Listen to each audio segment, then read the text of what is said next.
अभी तक जो हमने किया कि लॉ ऑफ डिमांड कहता है कि जब प्राइस घटेगा तो डिमांड बढ़ेगा, वो तो बिल्कुल ठीक है। लेकिन थोड़े थोड़े गुड्स ऐसे हैं जो इस रूल को फॉलो नहीं करते। हर चीज़ में एक्सेप्शन तो होते ही हैं, साथ हर गुड तो एक जैसा नहीं चलता। तो exceptions of to the law of demand, कौन से ऐसे गुड्स हैं जो लॉ ऑफ डिमांड को फॉलो नहीं करते?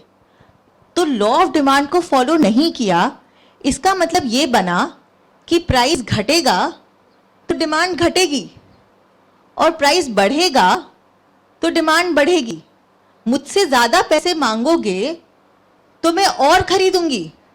ये हुआ एक्सेप्शन, उल्टा। प्राइस बढ़ा डिमांड बढ़ी, प्राइस घटा डिमांड घटी, ये कैसे हो सकता है? तो इन exceptions to the law of demand को समझना भी बहुत ज़रूरी है, क्योंकि अगर हमने हर गुड पर लॉ ऑफ डिमांड लगा दिया तो अगेन हम फेल हो सकते हैं, क्योंकि हर गुड पे लॉ ऑफ डिमांड नहीं लगता।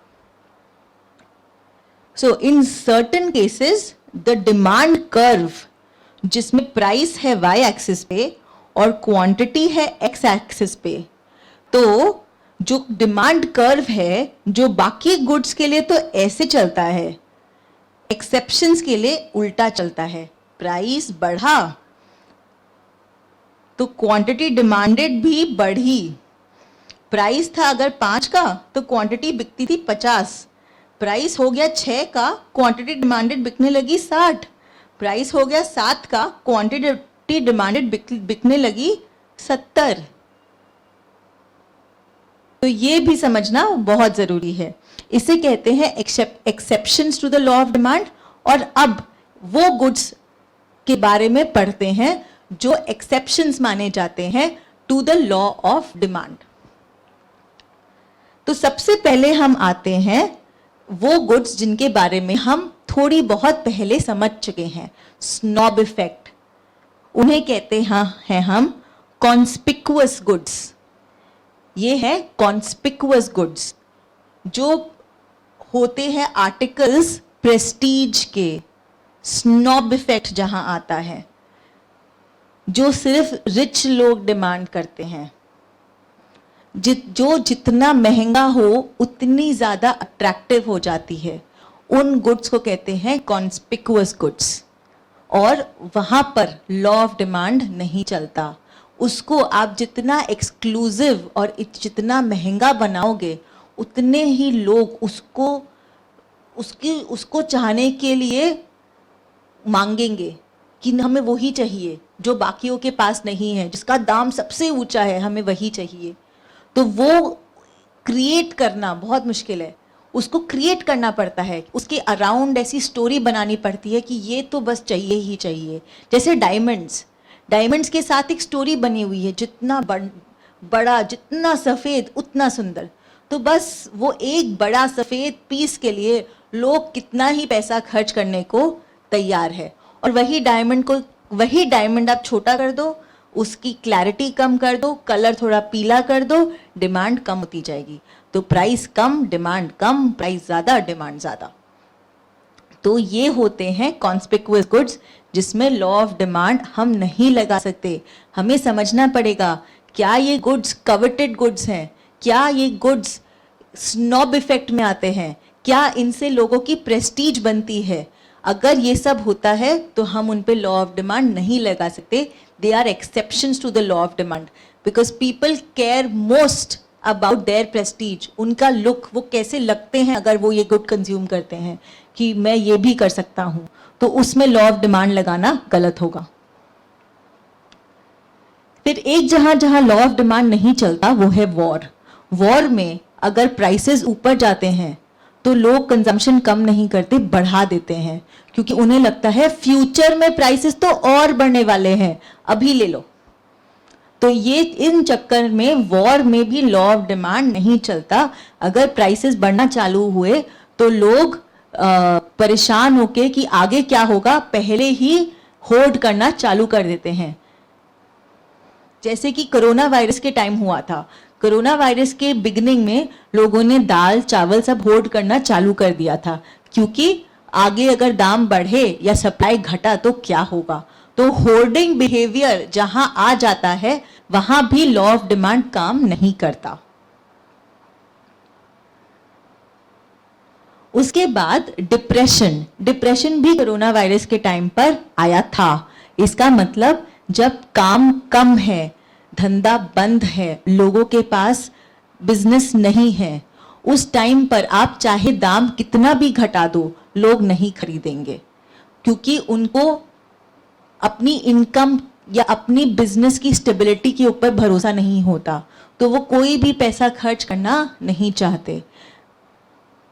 कोई भी अगर जब किसी इकोनॉमी में प्रॉब्लम आती है, जैसे कि स्टॉक मार्केट क्रैश कर दिया, कोई वॉर आ गया, कोई बाढ़ आ गई, उस टाइम आप कितना भी कम कर लो प्राइस का, गुड डिमांड नहीं बढ़ेगा।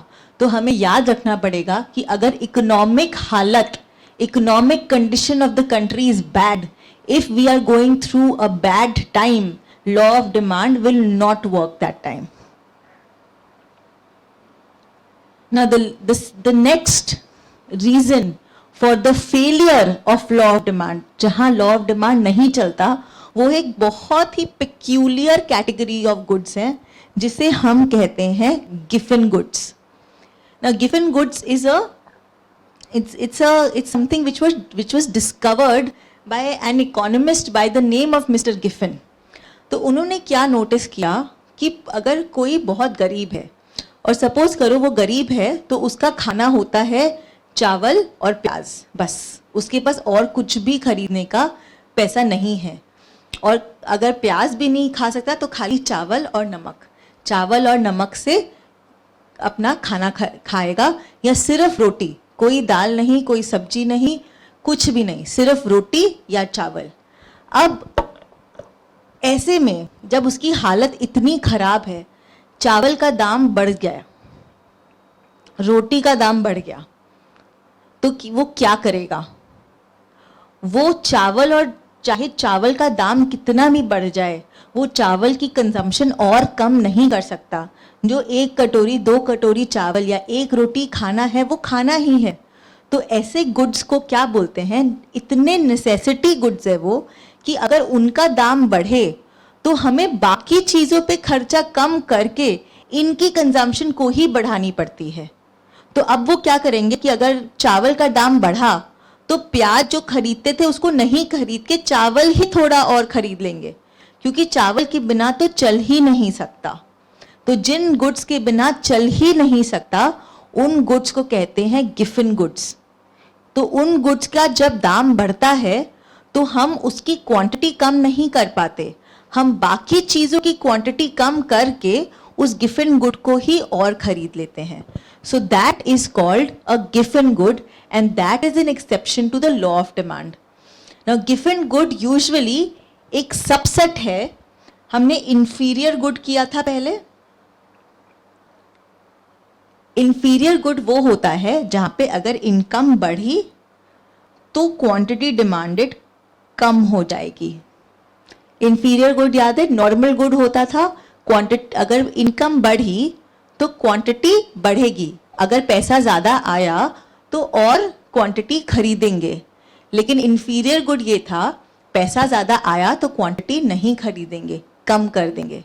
तो गिफन गुड जो होता है एक इंफीरियर गुड के लिए ही एप्लीकेबल है, क्योंकि वो एक ऐसा गुड है जो अगर आपकी इनकम बढ़ती जाएगी तो आप उसको छोड़ दोगे। मोटा चावल खाते हो अगर तो इनकम बढ़ती जाएगी, शायद उसे छोड़ दोगे। सूखी रोटी खाते हो तो शायद इनकम बढ़ेगी, उसे छोड़ दोगे। It is a subset of inferior good. तो हमारे पास 3 टाइप के गुड्स हैं। एक तो हुआ नॉर्मल गुड। नॉर्मल गुड क्या हुआ? इनकम बढ़ेगी तो क्वांटिटी बढ़ेगी। नॉर्मल गुड से अलग होते हैं इंफीरियर गुड्स। अगर इनकम बढ़ेगी तो क्वांटिटी घटेगी। और इंफीरियर गुड्स में भी एक टाइप के गुड होते हैं, तो इंफीरियर गुड का ही पार्ट है, लेकिन उनकी प्रॉपर्टी अलग है। उनकी प्रॉपर्टी ये है कि लॉ ऑफ डिमांड भी फेल कर जाता है। प्राइस अगर बढ़ेगा तो क्वांटिटी बढ़ जाएगी, इसे बोलते हैं गिफन गुड। तो गिफन गुड एक बहुत स्पेशल कैटेगरी के हैं जो ऑब्जर्व किए गए थे रियल लाइफ में कि प्लेग ड्रॉट जहाँ बहुत खराब इकोनॉमिक कंडीशन है वहाँ पे एक ही गुड का अगर दाम चाहे बढ़ता भी जाए उसी को लोग खाते रहेंगे क्योंकि उनके पास और कुछ भी नहीं है, वो तो खाना ही पड़ेगा, खरीदना ही पड़ेगा। वो होता है गिफन गुड। और होते हैं रीजन स्पेकुलेशन, जैसे कि स्टॉक मार्केट अगर दाम बढ़ता जाता है तो क्वांटिटी डिमांडेड बढ़ती जाती है, जितना प्राइस बढ़ा उतना अच्छा स्टॉक माना जाता है। तो स्पेकुलेशन में भी लॉ ऑफ डिमांड फेल कर जाता है। नेसेसिटीज, उसकी हम बात थोड़ा बहुत कर चुके हैं कि नेसेसिटीज ऑफ लाइफ में अगर कोई चीज नेसेसिटी है आप उसकी क्वांटिटी नहीं कम कर सकते। प्राइस बढ़ेगा तो क्वांटिटी या तो सेम रहेगी या बढ़ेगी, उसका क्वांटिटी कम नहीं हो सकती, जो आपके लाइफ की नेसेसिटीज हैं। और भी थोड़े बहुत रीजंस हैं कि अगर कंज्यूमर्स को फ्यूचर एक्सपेक्टेशंस ऑफ प्राइजेस के हिसाब से वो सोचे तो हो सकता है कि डिमांड कर्व फेल कर जाए। तो ये सारे रीजंस हैं जिनसे डिमांड कर्व फेल कर सकता है। तो इसकी बात हम कर चुके हैं कि जब एक्सपेक्टेशन होती है कि कल दाम और भी बढ़ेगा तो चाहे आज दाम थोड़ा भी बढ़ा हो पर हम फिर भी क्वांटिटी बढ़ा जाते हैं, उसे कहते हैं फ्यूचर एक्सपेक्टेशन। कि आज अगर किसी चीज का दाम, टमाटर का दाम आज 10 रुपया से 12 रुपये होगा, लेकिन आपको सब्जी वाले ने बोला कि परसों तो मैडम 15 रुपये हो जाएगा, तो हम बोलेंगे ठीक है भैया अभी तो देते, थोड़ा अभी तो 1 किलो ज्यादा दे दे, परसों के बाद देखेंगे। तो उसे कहते हैं फ्यूचर एक्सपेक्टेशन ऑफ प्राइसेस। तो इन सब कारण से लॉ ऑफ डिमांड फेल कर जाता है। तो अब हम ये जो पूरा लॉ ऑफ डिमांड है, जो प्राइस और क्वांटिटी का रिलेशन है, जिसमें बताया जाता है कि प्राइस के चेंजेस से क्वांटिटी का क्या इम्पैक्ट है, क्या रिलेशन है। प्राइस बढ़ेगा तो डिमांड बढ़ेगा या घटेगा, कितना बढ़ेगा घटेगा।